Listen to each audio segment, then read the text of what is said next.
Said that 154 is a popping division. It out. certainly is. Deep, really 1 to 15. If you could move up next year and challenge anybody, who would it be? Anybody at 154, anybody with a name. You know, like I said, I want to fight the top guys, the best guys. You know, I want to be great. You know, I want to be, all-time great. You know, that's what you got to do to fight these guys. You got to put yourself out there. You said that 154 is a popping division. Bro. It certainly is. Deep, really 1 to Listen 15. again. If you could move up next year and challenge anybody, who would it be? Anybody at 154, anybody with a name. You know, like I said, I want to fight the top Anybody guys, the with a best name. guys. You know, I want to be great. You know, I want to be, At all-time great. 154, You know, that's he said what it. you got to do Boom. to fight these guys. You got to put yourself You out gotta there. do. You said that 154 is a popping division. We unpack. We unpack. We unpack. Coming to you live, Boxing Ego unpack. Yeah. We unpack. We unpack. We unpack. Coming to you live. Hey yo, I'm not gonna even front. It's looking like it's Boots Ennis' fault. Man, oh man. Now, make sure you guys subscribe to the channel. I did a short and a long form video talking about the fallout of the showdown that a lot of people wanted to see, which was Vergil Ortiz versus Jaron Boots Ennis. And I'm not gonna lie to you, kid. It's looking like the fight fell apart because of Boots' side. In this video, I'm gonna break it down and let you know why I'm saying that. As always, y'all know, I break it down. I'll be breaking it down, y'all. So, for starters, Dan Rayfield was the one who was sourced up and reported this. I said that in the initial video. But if you read the article, here's an excerpt from it. It says, although the Ortiz and Ennis camps agreed to the fight, they were clearly not on the same page about the weight limit. So right then and there, it's rather confusing to some. So let me explain. So basically, days ago, a report came out and it said that Vergil Ortiz and Jaron Ennis verbally agreed to fight each other. I made a video about it, but I told you I'm not convinced that the fight is happening. The video is still up. You guys can go listen to it. And it says again, although the Ortiz and Ennis camps agreed to the fight, they were clearly not on the same page about the weight limit. When Queensberry Promotions, the official promoter of the card, which I didn't know. I didn't know if it was Eddie Hearn was doing the card or whatnot, but it looks like Frank Warren's Queensberry Promotion is in charge or the lead promoter for February 22nd. When Queensberry Promotions, the official promoter of the card, sent over a brief term sheet for signatures to Vergil Ortiz's promoter, Golden Boy, all was in order except for it identifying the bout as being for Jaron Ennis's 147-pound world title. A source with knowledge of the paperwork told Fight Freaks Unite, which is the website that's reporting it. When that was flagged, Vergil Ortiz's camp was told that was what the Ennis team at Matchroom Boxing had said was the weight to include on the term sheet, the source said. Wow. So they pretty much okey doke Vergil Ortiz. Here's why.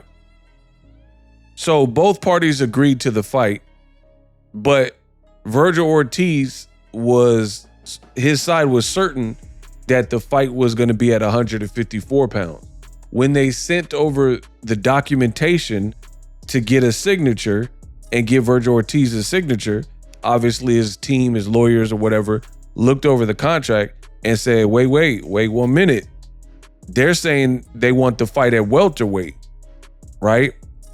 And immediately that's a no-go, and the fight fizzled out because Vergil Ortiz is not moving back down in weight to 147, and Jaron Ennis's team put that on the contract because they're willing to accept the fight, but it has to happen at welterweight for Jaron Ennis, his belt at 147 pounds. So that's no good, and I'm going to explain why.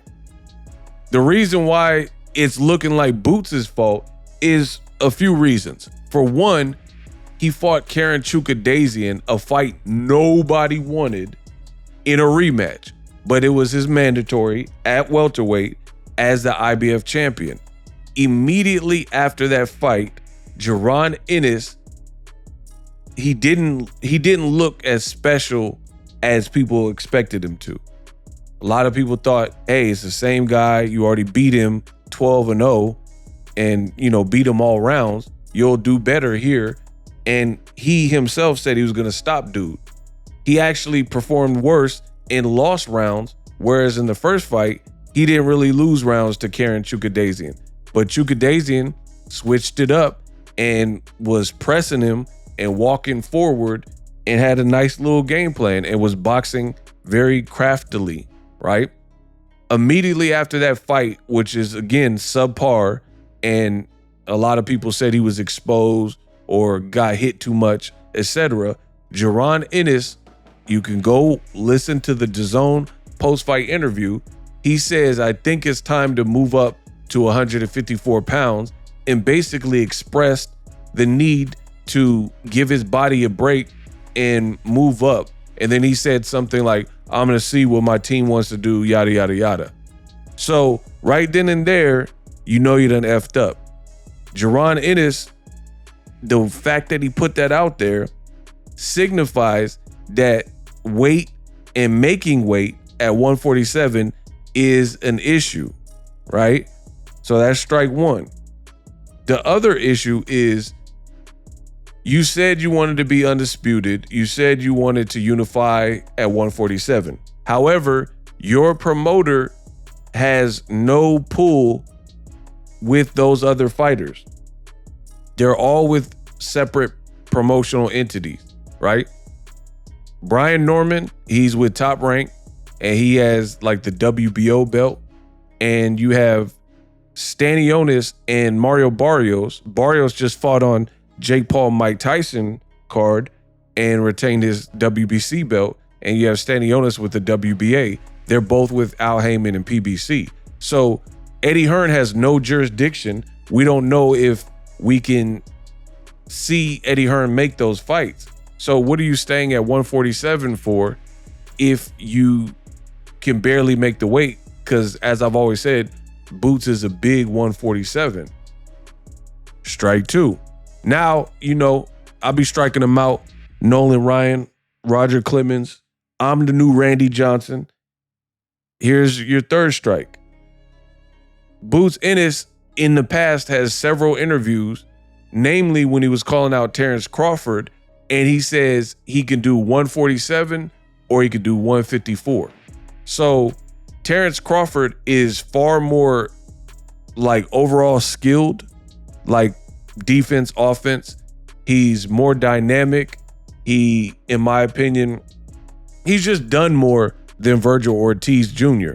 So make it make sense. Why would you send Vergil Ortiz a contract with the weight class of 147 pounds, knowing Vergil Ortiz, also a big welterweight, had issues making weight, missed weight a couple of times, and also had rhabdo, and basically worked so hard trying to dehydrate and make weight that he ended up getting sick a couple of those times. He can't make weight.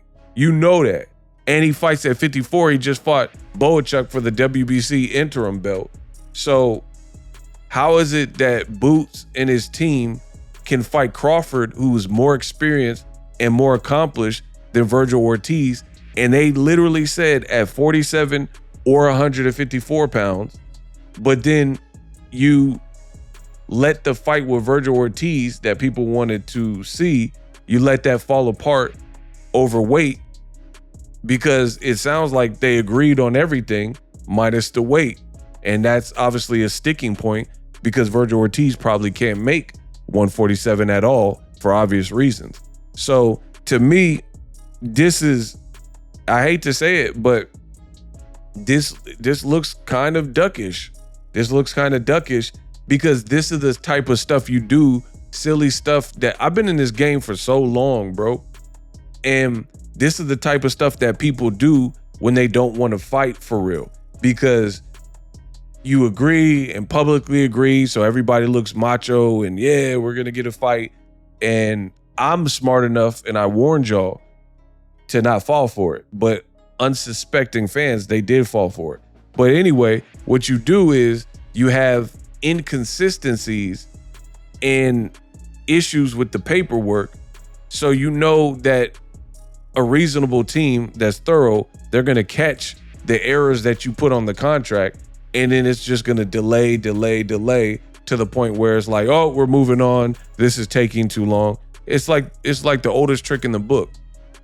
You had Gary Russell Jr. and Devin Haney at one point. They wanted to fight. And this is part of what Gary Russell's problem was. He said it didn't say nothing about DAZN in the network. It wasn't authorized. It didn't have like the proper documentation. It didn't have the proper names on the contract. So that's what Gary Russell needed corrected in order for him to sign, not just going to put your name to an arbitrary piece of paper. And that's the same thing with Vergil Ortiz. His team is not dumb. You know, they've been in the business. They're going to find out that you're trying to do the fight at 147. And that's an immediate red flag, knowing that Vergil Ortiz can't make 147 for the reasons I've already stated.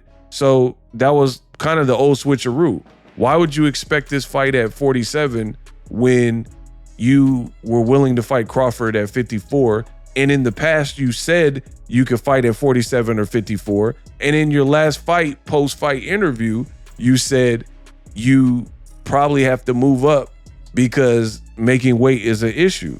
So come on. I mean, it's very obvious that you basically don't want to move up and fight a guy like Vergil Ortiz at 154 straight away. And this is the problem that I said in my videos. I am truly the greatest in this game, the best in the business, and it's not even close. I told you, Jaron's in a difficult position because people thought he was getting hit too much at welterweight against mid-level dudes like David Avocado and a guy he already beat, Karen Chukadazian.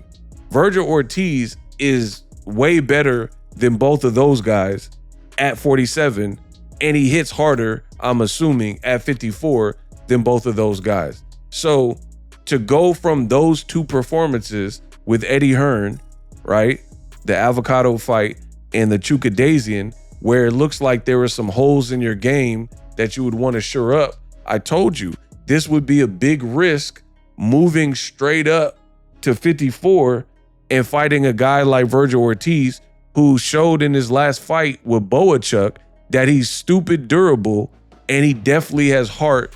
And we know he has pretty quick hand speed and he has power and he has a chin. So you would want to acclimate to 154 for real, right? And they were still saying like, oh, the fight's gonna happen and things like that. How are we having these issues where the fight is falling apart for weight in the weight class, which is probably one of the most trivial things and one of the most simplistic things that should be known way in advance, to the point where you don't waste your time in negotiation. You dig what I'm saying? Like, if you look at the negotiations for a fight, the biggest things, the number one thing is always going to be money. People want to get paid. I get that. But then outside of money, it's probably one of the most important things is what weight class would it be at and what's the date and where is it at? And, you know, these are like the major deal points outside of money. Where's the venue? Because you wouldn't want to give your op territory and like maybe do the fight in Texas if you're Vergil Ortiz, and you wouldn't know what weight class. That's like one of the first things that should be decided, if you will. And then we wait. They're allegedly in negotiations. They allegedly verbally agree, all for it to fall apart over weight, which is something that should have been discussed from day one, considering Boots is at 47 and Vergil Ortiz has been at 54 for 2 or 3 fights. Come on, people. You guys got to read between the lines. This was a waste of everybody's time. And when it is something that is this glaring, to me, that's a stall tactic. And you got to put that on Boots' side, to be honest. Because if both parties are very serious about fighting and you know you're in 2 weight classes, that's like one of the first things you would discuss. Oh, I'm not trying to move up from 47 despite what I said post-fight in my interview. I want to stay at welterweight. So if you want to fight me, you got to come back down.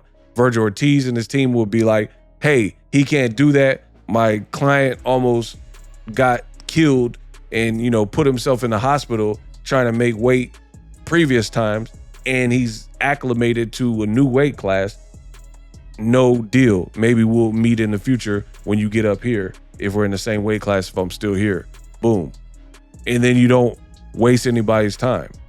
Now, this is the part about boxing that sucks, is it sounds nice, but nobody wants to do that, because to do that, you have to come across as not ready or cowardly or scared, and people are so prideful that no one's gonna say that. Like in real terms, from a business perspective, I've already explained why I didn't think this fight would happen next, because they're in 2 different weight classes, and that would be a major obstacle. I've already told you that. So I actually understand Jaron Ennis's team not wanting to move up to 54 straight away and fight a dangerous top 5 or top 8, because 54 is pretty stacked. So he's still a top guy. You know what I'm saying? He's a top 10 guy. And then he got 3 fights in the can, and then you got 0 fights. And I talked about that in my past videos. If you remember me saying these things, just type "I remember" in the comment section. So I can understand the want to, at best, if you move up to 54, kind of move on your terms, get some tune-up, acclimate, see how you take a punch at 54 type of fight, and then fight the bigger names. That makes sense to me from a business perspective. However, what doesn't make sense is for everybody involved to have this fake negotiation and waste time on an issue that really should have been decided from the jump, what weight class the fight was going to occur at, since the 2 guys are in 2 different weight classes. What was the point of all this? What's the point of, oh, they verbally agreed and they've been in negotiations and we sent this, and all for what? Nothing, when one guy doesn't want to budge from his weight class and the other guy can't come down. I mean, this is just really bad. Very elementary stuff here. And it's questionable because Riyadh season is supposed to have all this money. Turkey's supposed to have all this money, and you can't get a fight like this done when Jaron Ennis, again, the reason why I say you gotta put this on him is because you said you would fight Crawford, who arguably is a tougher fight on paper, at least, because of what Crawford has accomplished. You have to say Crawford, like, people have him number 1 pound for pound. So again, it doesn't look good for Boots in this regard. You signed with Eddie Hearn. Both of your first 2 fights weren't what people wanted. You had the Cody Crowley fight that fell apart.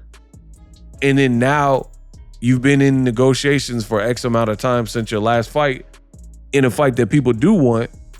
And then it's the old switcheroo. The teams verbally agreed, and then you put a weight class you know Vergil Ortiz can't make and is not going to make. That sounds foul to me. That sounds foul. That doesn't sound right. And you have the right as a fighter to determine if you want to move up. I wouldn't move up because someone else is telling me to move up. But at the same time, that could have been decided from jump, and then nobody gets their time wasted. So it made Riyadh's season. You guys were giving them credit for this February 22nd card, and we don't even know what fights are on there, but a fight that people wanted to see that was advertised as allegedly going to be on this particular date, we now know it's not happening. So this don't look good, people. And then for the idiots who try to go against me despite me being right every step of the way in this Unpacked and all my videos before, again, ask yourself, if you don't blame Jaron Ennis for this, then explain why he publicly said he was willing to fight Terrence Crawford, who's done more, accomplished more than Vergil Ortiz at 154, but you're not willing to fight Vergil Ortiz at 154. Or do it old school. Why not do it at a catch weight? Why would, like, 147 is ridiculous. And to me, that sounds like a game. Because I follow boxing. If these are people in or around your weight class, you should follow those people because you could be matched to and pitted against them. Why not do it at a catch weight? Do what Floyd did. Floyd is like, I'm not really a big 54. This kid's probably going to try to rehydrate a lot. He fought Canelo at 152. Maybe Vergil Ortiz can make something outside of 154, but not all the way down to 147. So to me, this looks bad for the Riyadh season. It just looks like rookie hour. Wasted everybody's time, said they're negotiating. Then reports came out saying that both fighters have verbally agreed. And then what?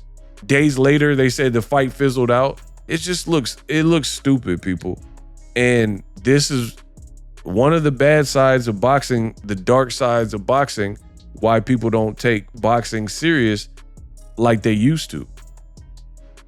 How many times has this happened to you as a fan, where ESPN starts reporting Shakur Stevenson and Frank Martin, and you got a bunch of YouTubers and content creators who are putting out clickbait saying this, that, and the third, and saying, oh, the fight's happening, and giving you guys false hope, and then the business is not done, and then come to find out, boom, the fight isn't happening.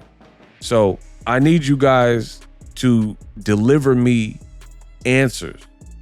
If this is not Boots' issue, then explain how and why he was willing to fight Bud Crawford at 54, but not Vergil Ortiz. So that makes very little sense to me. And I think Eddie Hearn and Boots' side, they used that as a tactic because they didn't want to come across as the ones that just outright turned down the fight or something. So they created this as a way out. Is, yes, let's publicly agree to the fight, but then also let's put a weight class that Vergil Ortiz can't make anymore on the paperwork. So when his people are going over it, they're going to see that it's going to red flag, and then it's going to be no deal. You know, there's different ways to get out of fights. You can overprice yourself, ask for a ridiculous amount that no one could pay. You can lowball somebody, offer them peanuts.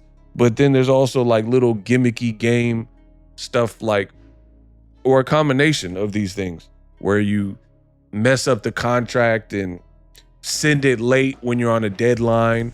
Like, let's say the person's like, hey, I need to know by Friday, and then you don't send the contract by Friday, and then the weekend passes, and then you say, oh, I try to send the contract on Monday or Tuesday, knowing that the person was, you know, up against it because of the sanctioning bodies or something. So There's more than, these are like little veteran tricks that people do, because no one's just going to come out and say, we don't want the fight, because then that makes you look bad. But analyzing the situation and being completely neutral and completely fair, this does seem like a Boots issue, because again, you have the right to decide if you want to move up and weight. I get that. But at the same time, if despite what you said post-fight, even that you made it sound like weight was an issue at 47, if you weren't leaving 147, you could have said that from the beginning. Hey, I'll fight you, Vergil Ortiz, but it got to be at 147. And then I'm sure his team would have immediately had some pushback and say, we can't do 47 flat, no way. You know, so why would Boots and his team literally and realistically think the fight could or should or would happen at 147? To me, that's not making sense and is mind-boggling. And I think Boots Ennis has an interview where he says, we sent an offer to Vergil Ortiz's team and they turned it down. That's what he was claiming. And Vergil Ortiz, his team responded like, that never happened. Who did you send this offer to? Yada, yada, yada. So Boots' side has been calling out big names, talking about moving up, saying I could fight in 47 and 54. So this ultimately, you know, it really doesn't look good, but it is what it is. That's the situation we're in. The fight fell apart, and now, you know, Vergil Ortiz is gonna have to fight somebody else. Maybe the winner of Madrimov, Boachuk. So either Boachuk rematch or Madrimov. But I find it very pointless and a waste of time that Riyadh season did all this. And this is what I tell you guys from the jump. The public negotiation is trash. Negotiating in public in front of the fans, it only leads to letdowns, you know, majority of the time. Let me know how I did in this video. We unpack.